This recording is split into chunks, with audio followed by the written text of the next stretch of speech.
주간의 시작이 종려주일로부터 시작이 되어집니다. 예수님께서 나귀를 타고 예루살렘에 입성하신 그날을 기념하는 날이 바로 종려주일입니다. 이 종려주일에는 역사적으로 그날을 재현하는 많은 의식들이 있었습니다. 그래서 종려주일의 예식은 종려나무 가지에 대한 축사의 기도를 한 후에 종려나무 가지를 사람들에게 나누어 주게 되고, 목회자와 성도들이 그것을 들고 행진하게 되는 그러한 의식들을 행하기도 합니다. 성공의 경우는 이 종려주일에 받은 그 종려나무 가지를 집으로 가져가서 다음에 이 참회의 그런 수요일, 사순절이 시작되어지는 제수요일까지 이 가정에 그 십자가에 걸어 두게 됩니다. 이것은 한 해 동안 주님의 십자가와 부활의 구원을 기억하기 위해서 이러한 의식을 행하게 되는 것이죠. 오늘 본문이 바로 예수님의 예루살렘 입성에 대해서 기록하고 있는 본문입니다. 이 예루살렘 입성, 예수님의 예루살렘 입성을 기록한 것은 사복음서에 공이 다 기록되어져 있습니다. 예수님의 예루살렘 입성이 있는 것, 그것이 그만큼 중요한 사실이라는 것을 반증하는 겁니다. 그 예루살렘의 입성이 있은 것이 오늘 본문에 보니까 그 이튿날로 묘사되어집니다. 그것은 바로 앞에 사건을 언급하는 것이죠. 마리아가 향유컵을 깨뜨려서 예수님께 부은 사건이 있은 바로 그 다음날 예수님의 예루살렘 입성이 있었음을 보여주고 있는 겁니다. 예수님께서 예루살렘으로 들어오신다라는 소식이 금방 그 예루살렘 지역에 쫙 퍼졌습니다. 그 소식을 듣고 큰 무리가 예수님을 맞으러 나옵니다. 이때가 이 이스라엘의 3대 절기 중에 하나인 유월절 절기가 얼마 남지 않은 그때입니다. 이제 한 주가 지나면 유월절 절기가 시작되는 겁니다. 유월절 명절에는 이 흩어져 있던 유대인들이 다 예루살렘으로 모이게 됩니다. 외국에 있던 그런 사람들도 모이게 되고요, 지방에 있던 사람들도 모이게 되고요. 그래서 예루살렘에서 하나님 앞에 제사를 드리게 되는 것이죠. 그래서 수많은 사람들이 이미 예루살렘에 와 있습니다. 그리고 그 사람들이 예수님이 예루살렘으로 들어오신다는 소식을 듣게 된 거죠. 그 무리들이 예루살렘 입성하시는 예수님의 모습 환호하며 환영하고 있는 겁니다. 이 무리들이 종려나무 가지를 가지고 맞으러 나가게 되는데, 이 종려나무 가지가 이렇게 생겼습니다. 그 화면에도 보시면 종려나무 가지가 이제 있는데, 이 종려나무는 보통 이때만 사용한 것이 아니라 이 나무가 상징하고 있는 의미 때문에 이 종려나무 가지를 흔드는 겁니다. 승리, 기쁨, 이러한 상징성을 가지고 있기 때문에 종려나무 가지를 흔드는 겁니다. 왕이나 전쟁에서 승리한 지휘관, 그 장군들이 이제 들어오게 될 때에 환영하는 겁니다. 이 나뭇가지를 흔들면서, 그리고 그 나뭇가지를 땅에 펴면서 이제 환영하고 함께 기뻐하고 있는 거죠. 지금 무리들이 예수님의 예루살렘 입성을 환영하고 있는 겁니다. 그것은 바로 어떻게 이들이 예수님의 입성을 바라보고 있는지를 잘 보여주고 있는 거예요. 종려나무 가지를 흔들면서 왕이 입성하고 또 승리한 장군이 입성할 때 이 환영의 의미로, 승리의 의미로, 기쁨의 의미로 흔드는 그것을 지금 백성들이 하고 있다는 것은 예수님의 예루살렘 입성을 이들이 어떻게 바라보고 있는지를 잘 보여주고 있는 겁니다. 오늘 본문 13절은 이들의 인식을 구체적으로 보여줍니다. 13절 말씀을 다시 한번 읽겠습니다. 시작합니다. 종려나무 나무를 가지고 맞으러 나가 외치되 호산나 찬송하리로다 주의 이름으로 오시느니 곧 이스라엘의 왕이시여 하더라. 호산나라고 외칩니다. 이 호산나라는 말은 두 가지 단어가 결합된 단어입니다. 그래서 지금 구원하소서 또는 구하오니, 간구하오니 구원하소서, 이러한 뜻을 가지고 있는 말입니다. 다시 말해서 이들은 예수님을 구원자로 인식하고 있었다는 말입니다.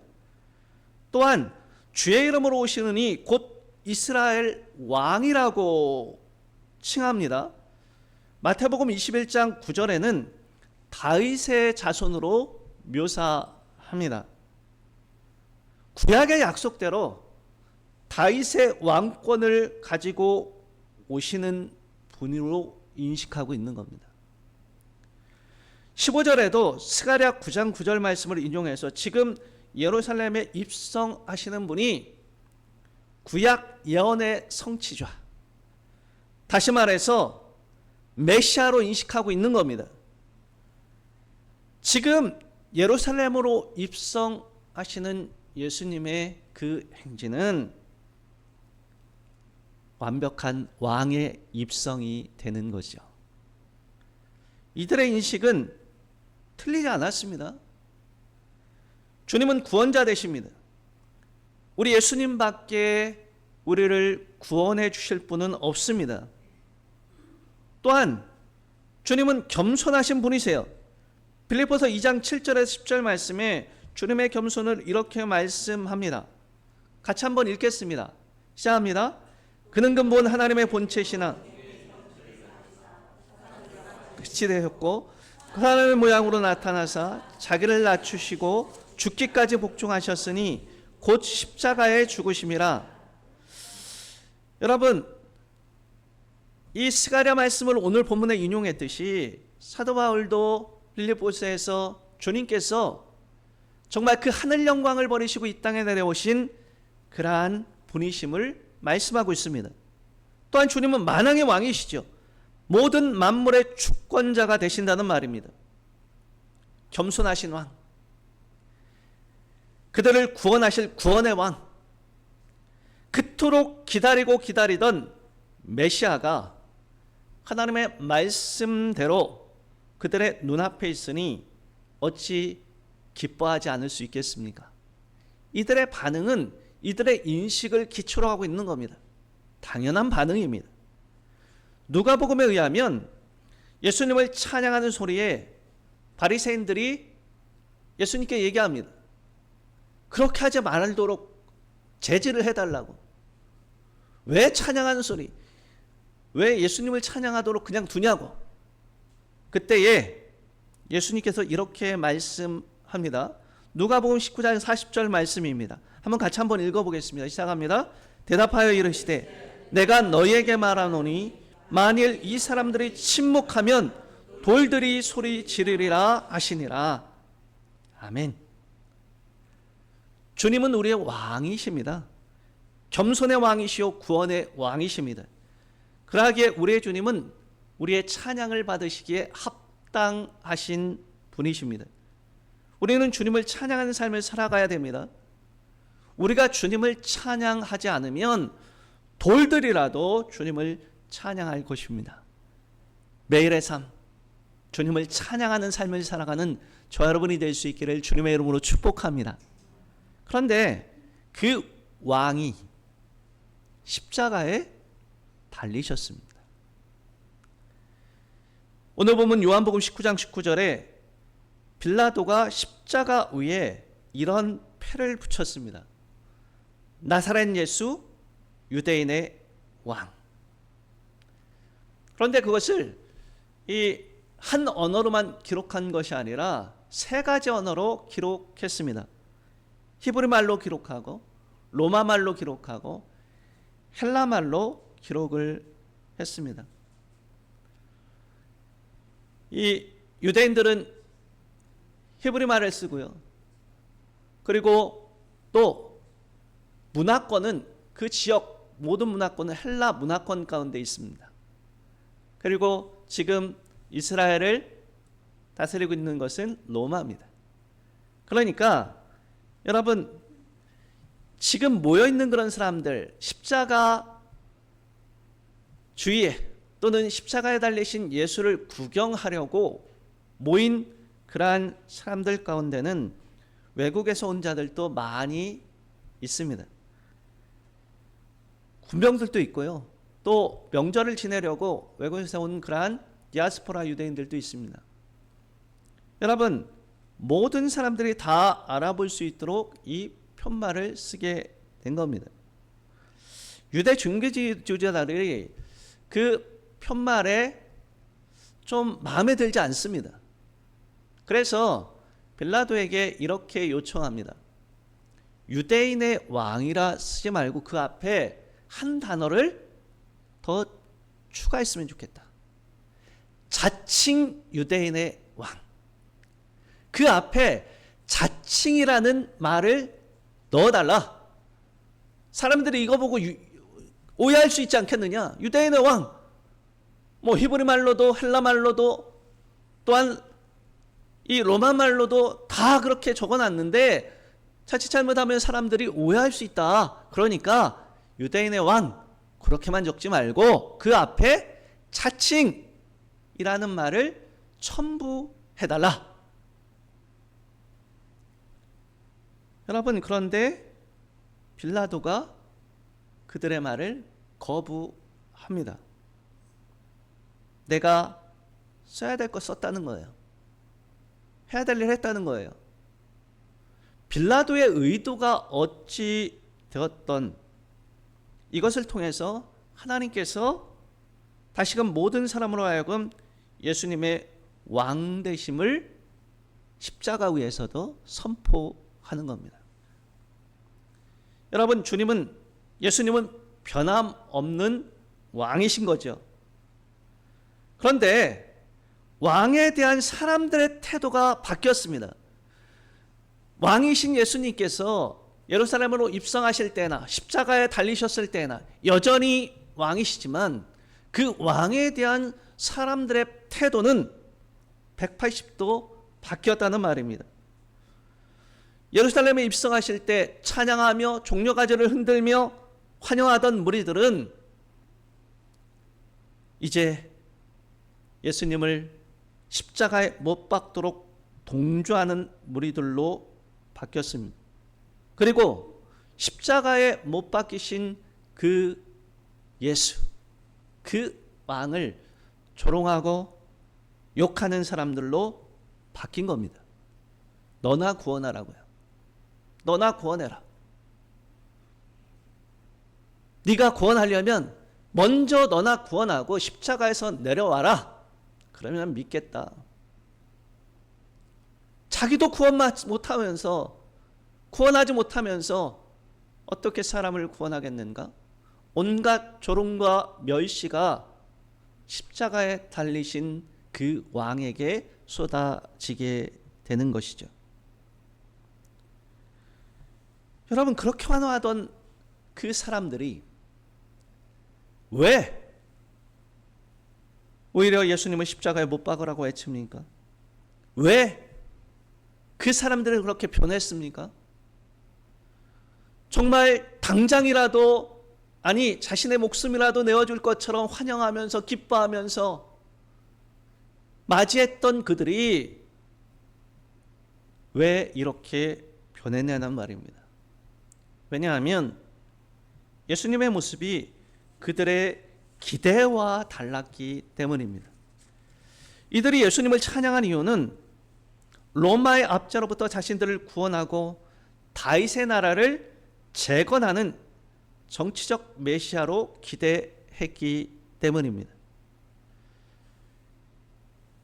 누가복음 19장 37절에 의하면 이들이 찬양하는 그런 장면, 예루살렘 입성할 때 예수님을 높이고 환영하고 찬양하는 장면 앞에 이러한 구절이 붙어 있습니다.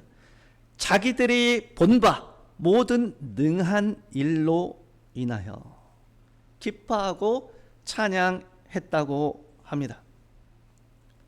그동안 행한 이 예수님의 능력을 보니까 병자도 고치고 또한 무리도 걷고 여러 이적을 행하시는 그 예수님을 보니까 충분히 우리가 기대하는 대로 이 나라도 구원하고 로마의 압제로부터도 이제 벗어나게 해줄 충분한 능력이 있겠다. 여러분 그렇게 생각한 겁니다. 그런데 정작 그러한 그들의 기대와 다르게 능력이 아니라 무엇을 보이십니까? 약함을 보이시는 거예요. 압제자들을 물리치는 것이 아니라 오히려 연약하게 십자가에 못 박히고 그곳에서 돌아가시는 겁니다. 그러한 그들의 기대와 다르게 십자가를 지니까 그들이 변하는 겁니다. 여러분, 진정한 예배는 내 기대에 충족해 있지 않습니다. 내가 기대하는 것, 소원하는 것 이루어지지 않으면 우리가 찬양하지 않을 겁니까?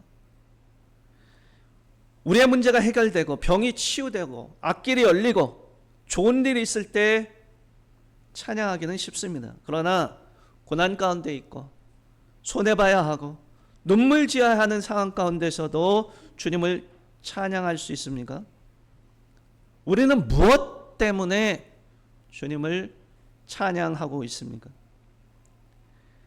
내 기대에 충족되는 것과 상관없이 우리 주님은 찬양받기에 합당하신 왕이십니다. 만왕의 왕이시오 우리의 삶의 주인이시며 무엇보다 우리를 구원하신 구원의 주님이시기 때문입니다. 주님은 한 번도 왕이 아니신 적이 없으십니다. 백성들이 환호할 때도 십자가에 달리셨을 때도 여전히 왕이신 겁니다. 그런 의미에서 십자가 위에 그 편말은 바른 내용인 거예요. 여러분 그렇다면 왜 만왕의 왕 대신 예수님께서 십자가에 달리셨습니까? 만유의 주제시오 왕이신 그 하나 예수님께서 왜 가장 연약한 모습으로 가장 비참한 모습으로 십자가에 달리셔야 했습니까? 십자가는 끔찍한 사형틀이었습니다. 로마인들은 반역자나 흉악한 죄인이 아니면 십자가형에 처하지 않았습니다. 십자가에 달리면 장시간 동안 피를 흘리고 극도의 고통에 시달리다가 대개 쇼크사나 질식사로 죽음을 맞이한다고 합니다. 유대인들에게는 십자가는 하나님 저주의 상징이었습니다. 십자가에 달린 모습만 본다면 유대인들이 조롱하고 비난하는 것이 사실 이상한 일이 아닙니다. 신명기 21장 23절에 나무에 달린 자는 저주받은 자라고 말씀하고 있기 때문입니다. 사도 바울은 이것을 더 명확하게 우리에게 말씀해 주고 있습니다. 갈라디아서 3장 13절 말씀을 같이 한번 읽어보겠습니다. 시작합니다. 그리스도께서 우리를 위하여 저주를 받은 바 되사 율법의 저주에서 우리를 속량하셨으니 기록된 바 나무에 달린 자마다 저주 아래에 있는 자라 하였습니다. 신명기 말씀을 인용해서 사도 바울이 십자가에 달리신 예수 그리스도가 정말 우리를 위해서 저주를 받으셨다고 말씀하고 있는 겁니다. 만왕의 왕 되신 예수 그리스도께서 왜 십자가에 달리셨습니까? 왕 되신 주님께서 왜 그 백성들로부터 조롱과 수치와 고난을 당하셔야 했습니까? 여기 저주를 당한 이 나무에 달린 자마다 저주를 당한 자라고 했었는데 바른 표현인 거죠. 왜 왕 되신 주님께서 저주를 당하셔야 했습니까? 우리가 읽었던 갈라디아 3장 13절 사도 바울이 정확하게 말씀해 줍니다. 우리를 위해서. 우리를 위해서예요. 우리가 저주받지 않게 하시려고 대신 저주를 받으신 겁니다. 우리를 구원하시려고 수치와 고난을 당하신 겁니다. 호산나 구원하소서라는 뜻이라고 했잖아요. 지금 구원하소서, 구하오니 구원하소서라고 했잖아요. 구원을 간구하던 자들 아닙니까? 그 구원을 간구하던 자들이 돌이켜서 십자가에 못 박았는데도 주님께서는 그 간구를 들으신 겁니다. 찬양이 변하여 조롱과 저주를 퍼붓는데도 우리의 왕은 그 모든 것을 받아들이셨습니다. 왜요? 우리를 위해서. 우리를 사랑하시기 때문입니다. 여러분, 우리의 왕의 십자가는 그래서 사랑의 십자가입니다. 종려주일, 여러분, 우리는 다시금 종려나무 가지를 들어야 합니다. 우리를 위해서 십자가에 달리셔서 구원을 이루시고 승리하신 주님께 승리와 기쁨과 감사의 종려가지를 흔들어야 하는 것이죠. 여러분, 우리가 가장 연약해 보이는 그 십자가 가운데서 우리의 왕을 볼 수 있게 되기를 바랍니다. 그리고 우리를 사랑하셔서 우리를 위해서 십자가에 달리신 우리의 왕께 찬양과 감사와 영광을 올려드리는 저와 여러분이 될 수 있기를 주님의 이름으로 축복합니다. 우리가 한번 기도하겠습니다. 찬양